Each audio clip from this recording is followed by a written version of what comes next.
제가 요즘에 하나님 나라를 계속해서 묵상하고 또 이제 하나님 나라 중에서도 지난주에도 살폈지만 소위 말해서 소망하는 그날, 그때 그날 천국에 대해서 묵상하다가 문득 이제 이런 생각이 들더라고요. 제가 사실 뭐 페미니스트나 그런 건 아닌데 제가 페미니스트 뭐 이런 거 얘기하기 참 곤란한 그런 사람인데 문득 이런 생각이 들더라고요.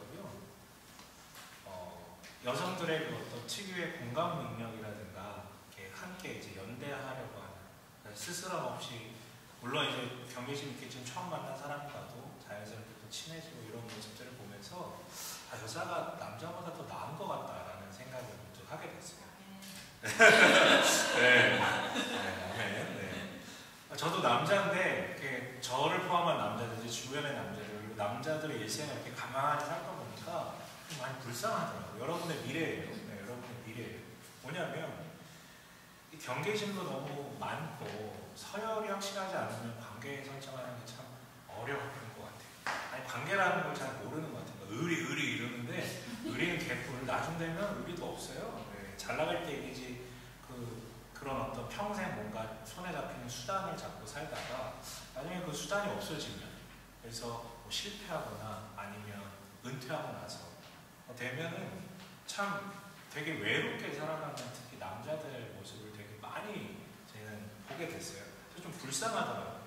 나도 저렇게 살려나? 뭐 이런 어떤 생각도 들고. 그래서 되게 재밌는 거는 부부 중에 보통 이제 부인이 먼저 생을 마감하면 남자들 일찍 죽어요. 근데 예, 부인이 먼저 생을 마감하면 남자들 일찍 죽는데 반대로 남자가 먼저 죽으면 부인들은 되게 행복하게 잘 살더라고요.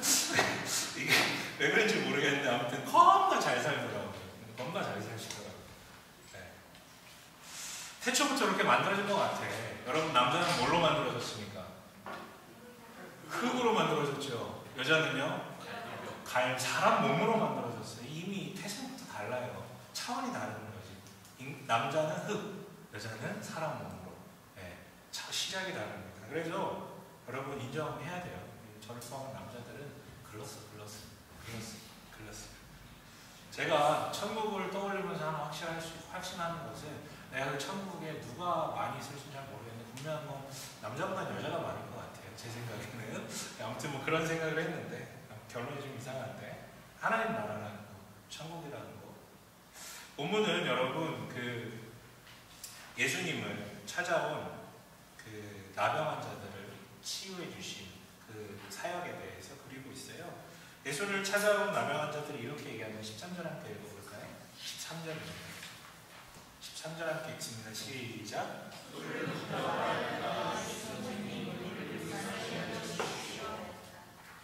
그래요. 이렇게 외치죠. 불쌍히 여겨주십시오. 불쌍히 여겨주십시오. 나병은 예전에 이제 옛날 성경으로는 문둥병이라고 표시가 되어 있었고 그게 조금 너무 비하하는 의미로 돼서 공식 의학적 명칭을 한센병으로 이제 바꿔서 부르기 시작을 했거든요. 근데 성경에는 한센병이라고 하지 않고 나병이라고 번역한 이유는 조금 달라요. 그러니까 한센병을 포함해서 피부에 조금 심각하게 이렇게 발진이 일어나가지고 조금 문드러진 그런 걸 통칭해서 나병이라고 불렀거든요.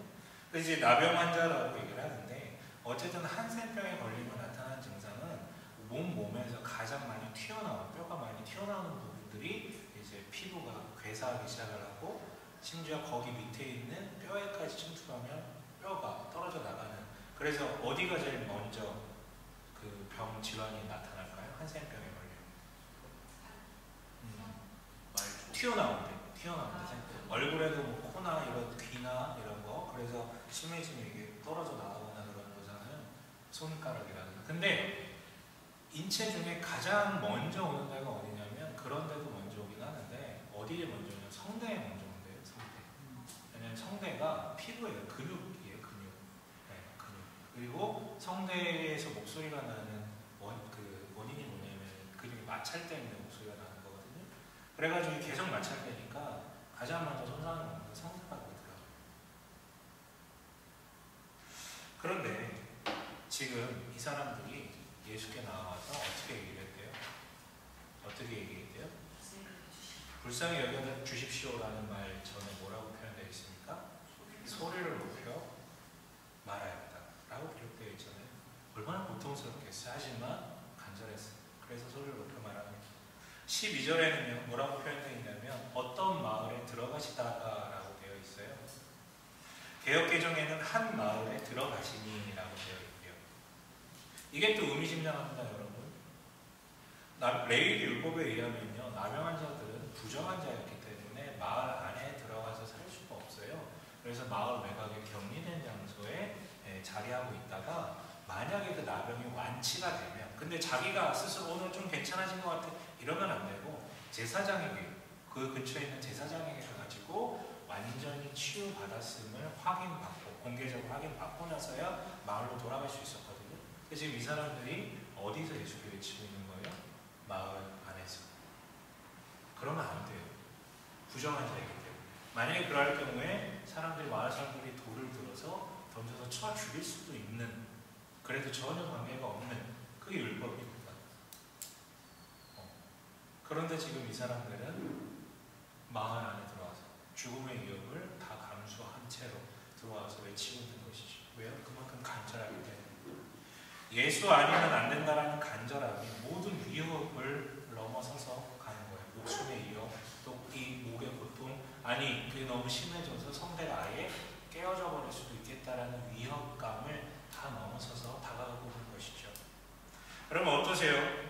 한번 돌아보세요. 내가 예수를 그토록 간절히 찾았던 기억이 언제였는지 여러분 신앙 여정에 있어서 혹시 우리는 이미 예수가 없어도 되는 그런 신앙 생활에 젖어든 건 아닌지 한번 돌이켜봤으면 좋겠어요. 그런데 어쨌든 그들의 그 어마어마하게 위협 가운데서 부르짖은 그 고통의 부르짖음에 예수께서 이렇게 반응을 하시죠. 14절 함께 읽어보겠습니다.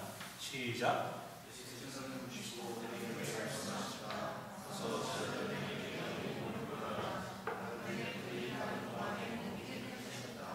근데 외면하지 않으셨다라는 게 핵심이에요. 그리고 그 기적적인 은혜를 입어서 제사장에게 도착하기 전에 그 몸이 깨끗하게 나왔으면 서로 다 확인할 수 있어요. 기적적인 현상이 일어나는 것이죠. 본문은 그래서 분명한 메시지를 전달해요. 주님은, 우리가 믿는 그 하나님은 약한 자의, 고통받는 자의 간절한 부르짖음에 응답을 하신다 안 하신다고요? 하신다고요. 소외당하고 현재적으로 고통 가운데 어떤 괴로워하는 자의 탄식과 기도를 절대로 넘기지 않는다라는 거예요. 부르짖는 그 사람들을 분명히 경청하시고 응답하신다라는 거예요. 그런데 여기서 끝나면 그냥 훈훈하게 마무리될 수 있는 본문에 조금 독특한 게 들어와요.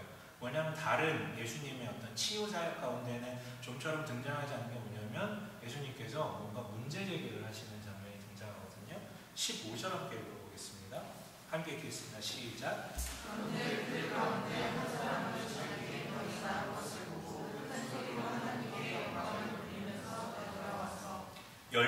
10명에게 치유를 해주셨는데 몇 명만 돌아왔어요? 한 사람만 돌아왔는데 그 한 사람의 정체를 성경이 딱 하나 얘기하고 있는 게 뭐예요? 사마리아 사람이었다. 예수님께서 이 이방 사람 하나만 돌아왔느냐라고 얘기를 하시잖아요. 본문이 우리에게 주는 유일한 하나의 단서가 그거예요. 우리야 뭐 좀 돌아오지 않을 수도 있지, 뭐 예수님 뭐 이렇게 생색을 크게 내지나라고 생각할지 모르겠지만 문제가 되는 건 이 사건에 대해서 예수님께서 이렇게 결론을 내주셨거든요. 19절에 뭐라고 얘기하십니까? 마지막에 내 믿음이 너를 구원하였다라고 결론을 내셨기 때문에 이게 문제가 되는 거예요. 그렇다면 나머지 9명은 구원받지 못한 믿음이고 이 한 사람만 구원을 받았기 때문이에요.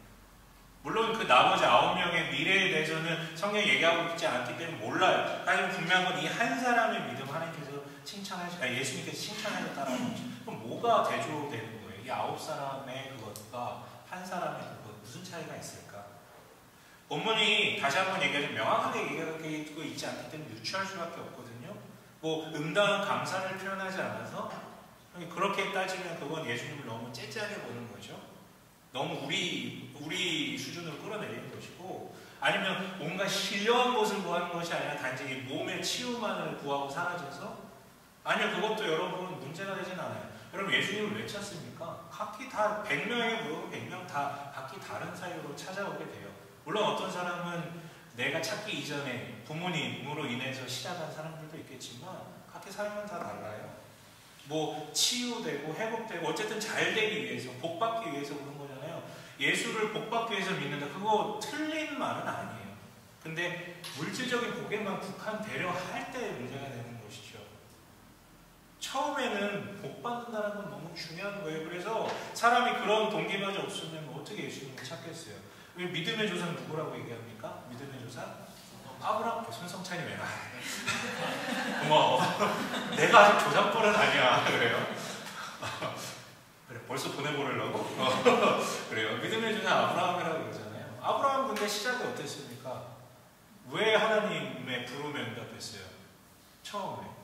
뭔가 거대하게 있었나요? 아니요, 여러분. 정말 아브라함은요, 그 당대에 가장 비루한 자의 전형이었죠. 왜? 자식이 없었기 때문에, 아들이 없었기 때문에. 아들이 없다라는 건 당대에는 아무리 소유가 많아도 명예롭지 못한 것이고 미래가 없다라는 것이었기 때문에 너무 슬프게 살던 그 사람에게 하나님께서 약속하셨거든. 갈대우리를 떠나 내가 지목하는 그 땅으로 가면 내가 너에게 복을 주리라. 그 복 안에는 자식이 들어있어요. 뭐 뒤에 뭐 내가 너의 후손으로 말미암아 뭐 어마어마하게 뭐 복의 통로 이거는 들리지도 않아. 아브라함에게는 뭐만 들리냐면 자손을 주리라.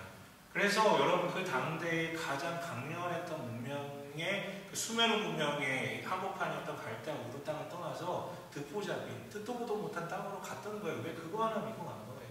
복 받으려고. 그러니까 그거는 문제가 안 된다는 거예요.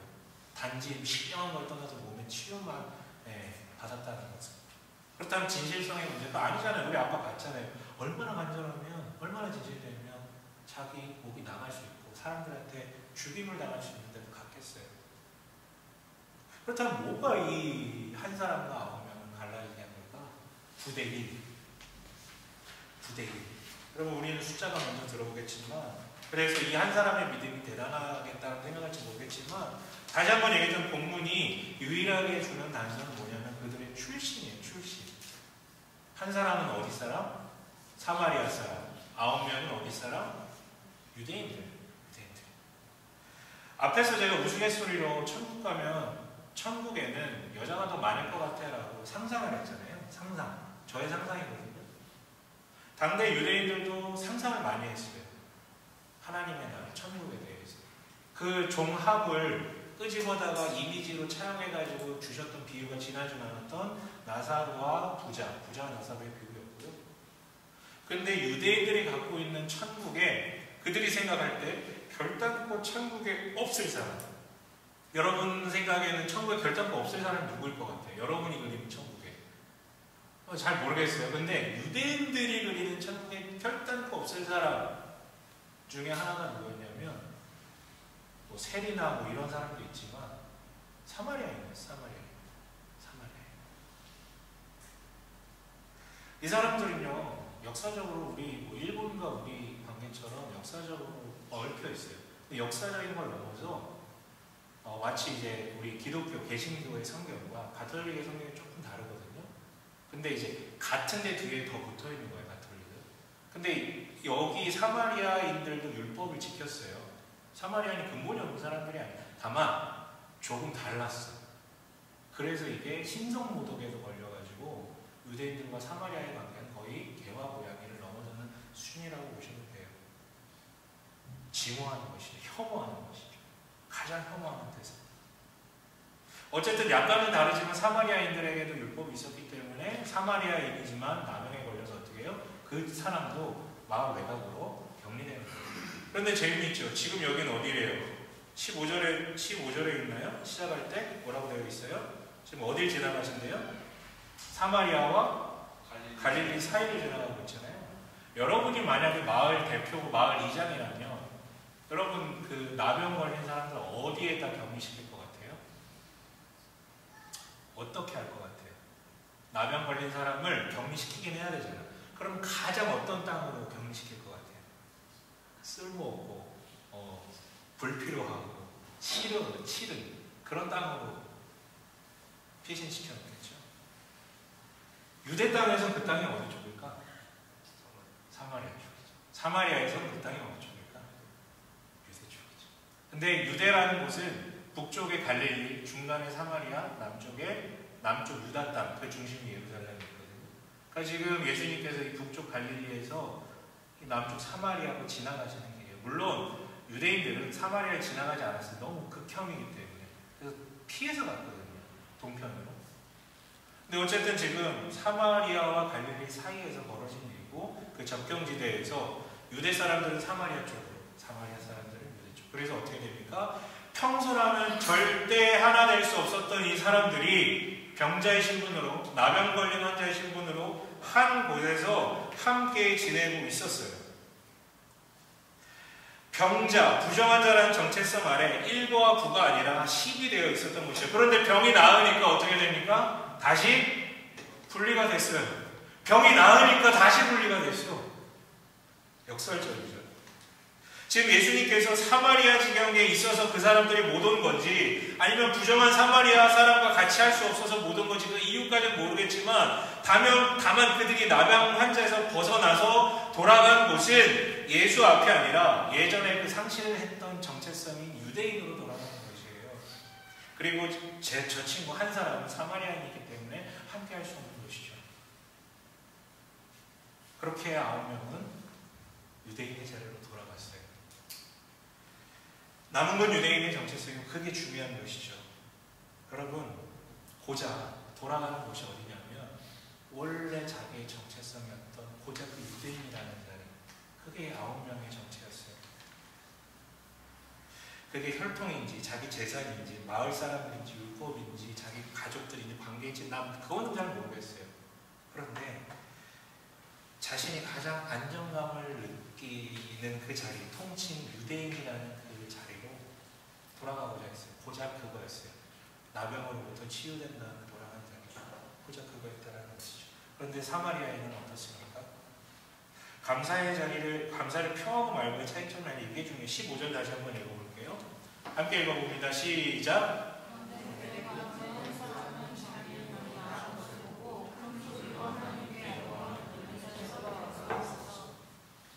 하나님께 영광을 돌렸다고요. 그런데 그 자리가 누구 앞이었어요? 예수의 발 앞에서 영광을 돌렸대요. 여러분, 예수님은 하나님의 아들이시지만 동시에 누굽니까, 여러분? 그냥 인간으로 볼 때 하나님의 아들이시지만 동시에 누구예요?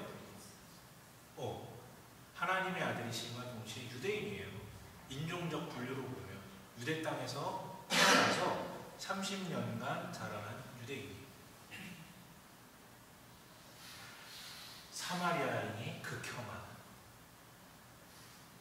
그러나 치유받은 이 사람에게는 예수가 유대인으로 보이지 않았어요. 그거는 전혀 문제가 되지 않았어요. 유대인과 사마리아인 관계에 있어서 그 해묵은 감정과 율법 논쟁은 아무 의미가 없었어요. 그저 나를 치유하신 분, 그리고 그를 통해 이 영광이 발현됐기 때문에 가서 감사를 고해야 되는 분. 그래서 이 사람은 유대인임에도 불구하고 돌이켜서 그 앞에 나아가 무릎을 꿇고 영광을 돌린 것이죠. 다시 정리해 볼게요. 지금 돌아온 이 사람 앞에 있는 분은 유대인이 아니라 하나님의 영광이고요. 반대로 예수님 앞에 있는 그 사람은 사마리아인이 아니라 모든 것이 예수로 인해서만 이루어졌음을 고백하는 하나님 나라의 백성이에요. 그래서 예수님께서 말씀하시죠. 내 믿음이 너를 구원하였다. 너의 믿음이 너를 구원하였다. 여러분, 나병이라는 것은 우리가 외형적으로 볼 때 지금은 더 이상 나타나지 않죠. 소록도라는 곳에 가면 한센병 그 환자들이 아직도 이제 현존하긴 하지만 더 이상 우리 주변에서 볼 수 있는 병은 아니에요. 나병. 하지만 여러분, 나병이라는 건 인간에게 늘 있는 병이에요. 인간에게. 나병은 병균에 못 먹고 영양이 제대로 공급되지 않고 이러할 때 나타나는 병이지만 너무 풍요로우면 의학기술이 발달되면 몸 밖으로 드러나는 것이 아니라 내면에 머무르는 병이에요. 아니, 어려워도 여러분 온갖 컴플렉스로 무장해가지고요 내면에도 동일하게 나병이 든 경우가 많아요. 사람은 누구나 자기만의 나병이 있어요. 어떻게 치유가 안 되는 정말 혐오스러운 어떤 그런 나병. 그런데 만약 뭔가 치유와 변화를 원한다면, 간절함이 있다면 그래서 예수님을 찾게 되는 것이죠. 그러나 우리는 예수로 인해서 치유되어 다시 유대인으로 돌아가기 위해서 예수님을 믿는 것이 아니라 예수님으로 인해서 치유돼서 하나님 나라 백성이 되기 위해서 예수를 믿는 것이죠. 여러분, 그들이 다시 돌아간 9명이 다시 돌아간 유대인이라는 그 조건은요, 어차피 다시 나병에 들 수밖에 없는 조건이에요. 이제 숫자를 얘기해 볼까요? 나병 환자 10명 중에 몇 명이 유대인이었다고요?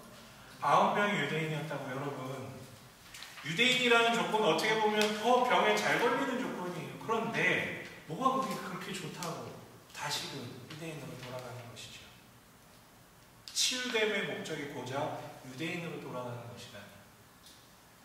여러분, 우리는 내가 안정감을 누렸던 그 조건, 이렇게 하면 행복해라고 세상이 우리에게 얘기했던 그 조건, 하지만 결국은 중단되고 망가질 수밖에 없는 그 조건, 통칭 유대인으로 돌아가기 위해서 예수 믿는 거 아님을 다시 한번 확인했으면 좋겠어요. 우리가 예수 믿는 거는 그겁니까? 고작 그겁니까? 그 자리로 다시 돌아가기 위해서? 아니요. 상상도 못하고 우리가 한 번도 경험해본 그게 아니라 경험한 적 없는 그 나라를, 하지만 예수로 인해서만 구현될 수 있는 그 하나님 나라의 백성이 되기 위해서 믿는 것이잖아요.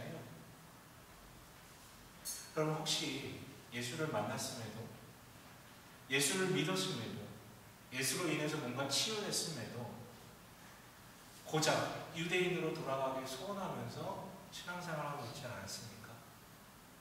그러나 여러분, 이 놀라운 일을 이루시기 위한 주님의 여정을 한번 볼게요. 11절 다시 한번 읽어볼게요. 함께 읽습니다. 시작.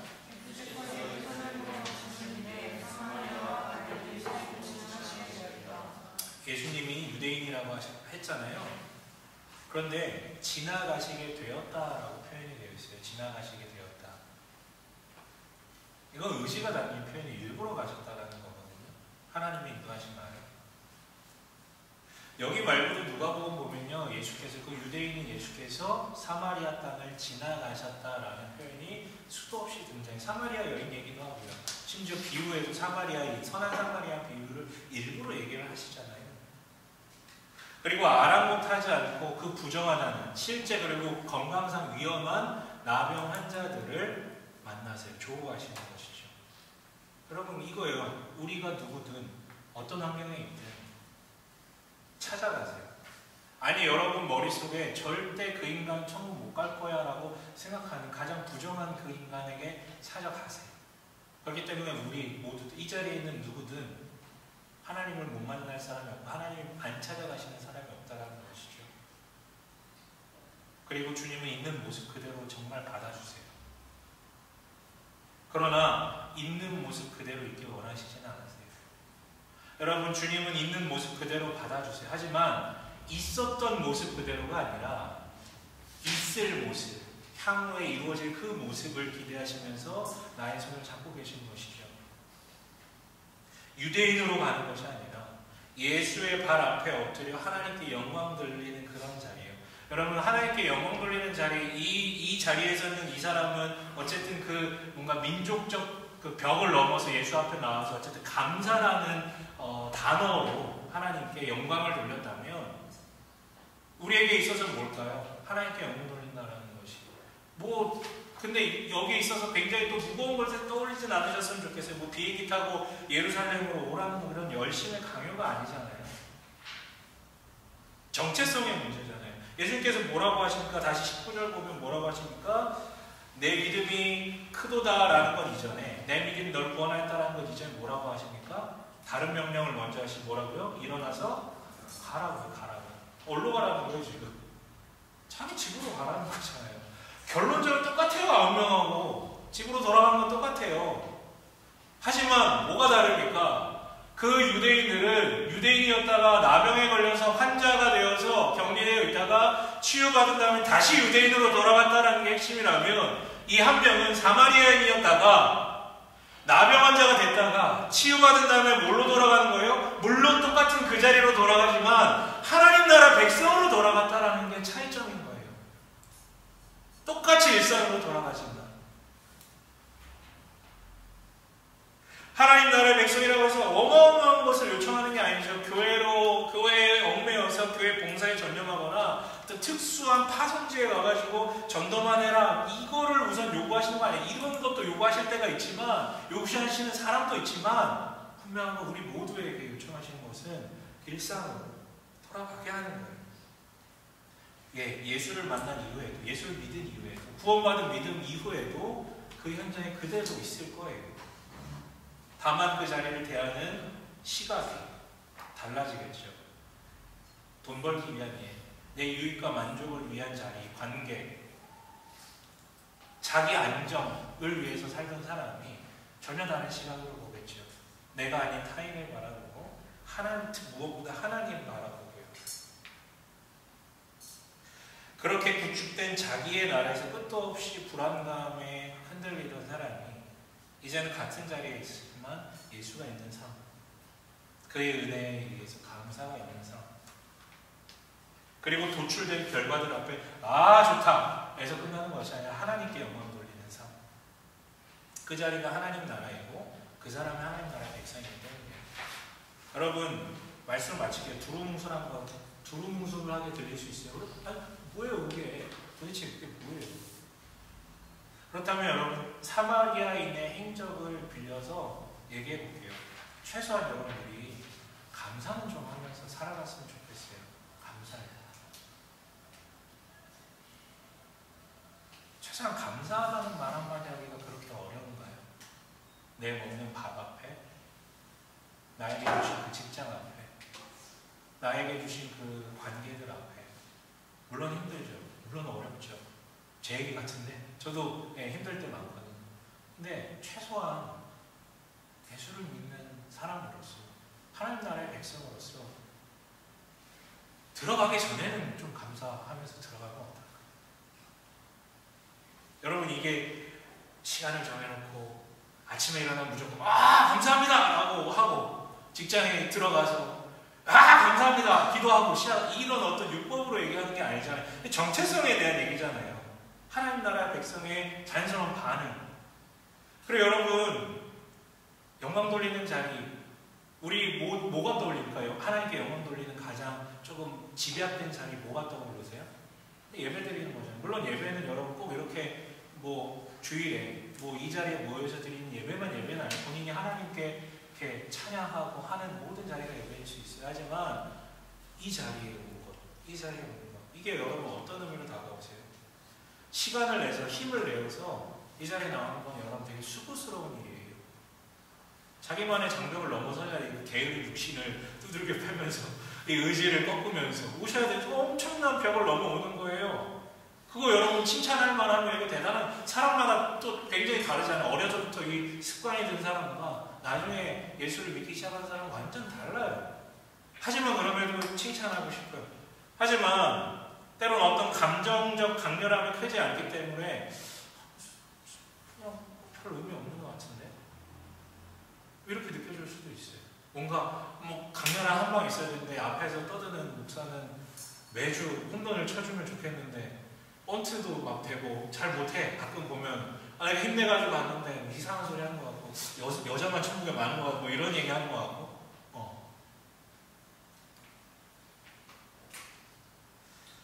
그러나 아시죠? 그거는 정말 자기중심적인 얘기예요. 진짜 이기적인 얘기예요. 여기엔 여러분 예수에 대한 그 어떤 관계도 없잖아요. 마치 그 9명의 유대인처럼. 여러분, 그 사람들이 인간 말종입니까? 감사함을 이만큼도 못 느끼는 인간 말종이 아니에요. 그 사람들도 감사했어요. 단 그 자리에 아는 것 뿐이죠. 마음으로 감사하는 거죠. 고마워요. 여러분, 영광 돌리는 자리는 나를 위함이 아니라 그의 일하심에 대한 응답 반응은 의미다. 이 부분을 한번 생각해 봤으면 좋겠어요. 그리고 여러분, 나병 환자가 진짜 많았어요. 당시에 진짜 많았거든요. 이스라엘 땅에 나병 환자 그렇게 많았다는 것은 그 사람들 개개인의 문제를 넘어서 사회 전체적인 전반의 문제예요. 위생의 문제일 수도 있지만, 먹는 거, 궁핍함의 문제일 수도 있고, 심지어 여러분, 그러니까 이스라엘 사회는 어떻게 생각하시면 좋냐면 10명 중에 있다면 10명 중에 7, 8명은 다 우거지상하고 산다고 생각하시면 좋아요. 우선 배가 고파.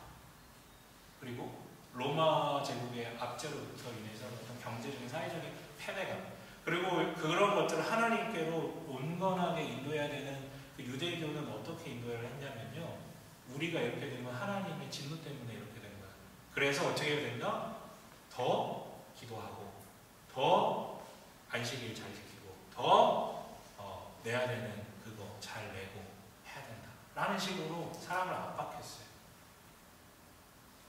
그래서 내면적으로도 다 무너지고 외적으로도 다 무너졌어요. 먹을 것도 없지만 마음의 안식도 없어요. 그런데 얘기했잖아요. 나병 환자는 늘 있었다고요. 늘 있었다. 형태만 다를 뿐이지. 지금은 그래도 되게 좋아졌어요. 실제 의사들도 있지만 나병 환자를 유대인으로 바꿔줄 만한 사람들은 도처에 깔려있어요. 의사도 있지만 심리학자들도 있고요.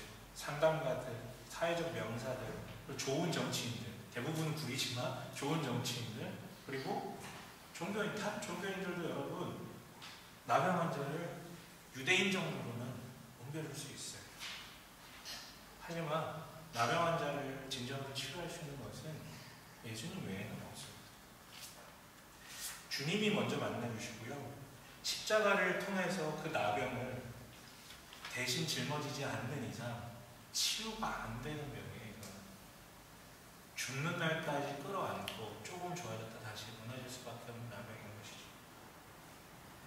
여러분, 우리가 예수님을 믿는 이유는 하나님 나라의 백성으로의 향한 여정 때문인 것이지 고작 유대인이라는 그 조건으로 다시 돌아가기 위해서가 아님을 다시 한번 상기했으면 좋겠어요. 그리고 내 주변에 나병 걸린 사람들 분명히 있습니다. 내가 그 사람일 수도 있고요. 주변에 뭔가 어떤 다른 이유로 인해서 굉장히 고통스러워하는 이들이 있다면 외면하지 않았으면 합니다. 그리고 그들에게 어쨌든 궁극적으로는 예수를 전할 수 있는 그런 자리가 있길 원합니다. 다시 한번 얘기하지만 우리는 유대인이 되기 위해서가 아니라 하나님 나라의 백성이 되기 위해 그 여정을 가는 것입니다. 다시 한번 간절함을 회복하고 주님을 바라보고 예수님을 바라보고 나아가는 우리 되시길 주의 이름으로 축원합니다. 이 시간 우리